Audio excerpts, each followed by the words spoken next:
When is worship acceptable to God? Hi everyone, welcome back to the channel. Today we're going to be talking about an important question, that is, when is worship truly acceptable to God? Now, we know that God desires worship, but there's more to it than just showing up and going through the motions.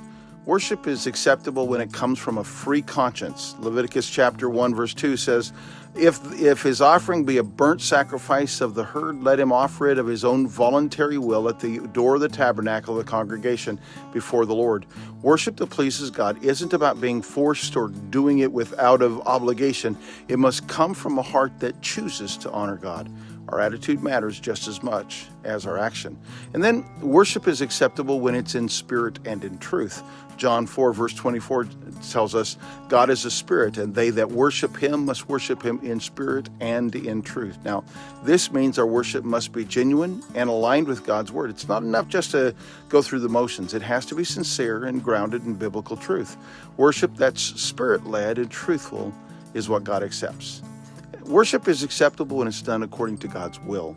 Matthew 15 verse 9, Jesus says, But in vain they do worship me, teaching for doctrines the commandments of men. God has a specific ways he wants to be worshiped, and he's got it outlined in his word.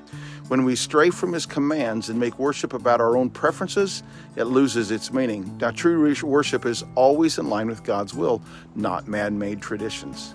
So when is worship acceptable to God? When it's voluntary, when it's done in spirit and truth, and when it aligns with his word. True worship isn't just an event. It's a lifestyle that honors God with sincerity and obedience. Thanks for watching. If you found this helpful, like, share, and subscribe.